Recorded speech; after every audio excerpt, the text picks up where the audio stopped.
Yun, no? Madilim, no? Hindi makita, di ba? Oh, wait lang. Okay, so ano tayo? Pupunta tayo ng... Dapat ano lang tayo, shuttle's best. Pero sabi ni... Wala, di kukunin ko pa yung relos. Pagbaba ni Bekbek. Kunin natin. Dapat ano nga lang, shuttle's best. Pero mapupunta tayo sa Tagaytay. Tagaytay. Ayan, wait lang, kukunin ko lang yung mga gamit ko. Wala rin ako relos eh. Kasi dapat saglit lang eh. Pero mukhang mapapalaban tayo. Ito mo, may dala pa. Utakti, may dala pa. Ano yan? Jacket, may jacket ka ba? Siyempre, Tagaytay eh. Utakti. Kukunin ko yung mga gamit ko. Wait lang. Okay, so ito na. Takting power bank to. Pinahirapan ako maghanap. Let's go, let's go, let's go.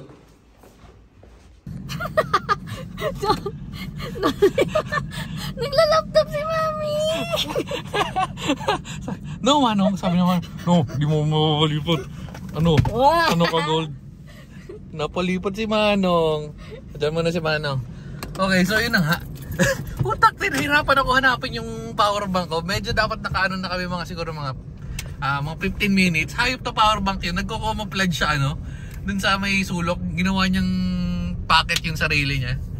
Na nga, so alas 7 pa yung bukas nun. 5:30 pa lang, pero napaaga tayo. Anyway, dahil na may bit-bit naman tayong magiging droners naman muna tayo doon habang nag-aantay. So good silang din.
Oh, yun. So, solid yung experience natin dyan. Sarap ng ano nila food nila yun. Wait lang. Oh, may driver na tayo ha. Ikaw na magdadrive. Kala ko si Manong na magdadrive eh. Yun nga, yung pagkain nila. Yes, Manong. Yung pagkain nila nasa, hindi pala pagkain. Yung buffet nila nasa magkano yun? 1, 2 something? 1-2 pag weekend. Tapos may parang 20% service charge yata. Oh yun, so 1-2 plus yung service charge, umabot ng 2-6 plus something. Pero kung ano, ayun, ang ganda. Yung quality ng makakain, siguro yung akin, ang nakain ko, mga nasa 600 plus lang. So hindi ko masyado nasulit yung pagkain. Pero ang ganda nung, ayun, tingnan nyo yung ambience eh. Wait lang, yan, nag-connect eh. Pero ayun, ito yung ambience niya. Tapos nakita ko nyo yung video kanina. Yan o. Ganda naman ang itsura dito. So quality, tapos presko. Yan. Tapos hindi siya kuyog. Dahil maraming tao pero maluwag naman yung space. So ikaw, mga nakain mo, tansya mo? Naano ko naman, nasulit ko naman. Yung 1-2? Sa bagay, ang dami niya nakain. Yung mga nabibidyo-video natin, halos sa kanya lahat yun. Wow. Yun, pero yun nga, sobrang, kung pupunta kayo, ang siguro marirecommend ko yung bacon ng Manong. Ayaw kumain nila Manong. Ay, si Peggy. At si Peggy napaka-arte, daming bumabati sa kanila. Pero, ano ba yun? Pero maarte kasi yan si Peggy. Sobrang sulit nung bacon nila. Tapos ano pa ba yun? Ano pa yung mga pagkain doon? Typical na Filipino breakfast. Basta masarap siguro, pero recommended ko yung bacon, yung adobo flakes, tsaka yung adobo. Tapa. Yung tapa pala, yung tapa, yan the best yun. Yan. Tapos hindi rin tayo nakapagpalipad ng drone kasi kahit yan ngayon pa rin, medyo ma-fog pa. So titingnan natin sa susunod natin na lokasyon. Lokasyon, sabi ni Ginoong Ibarra.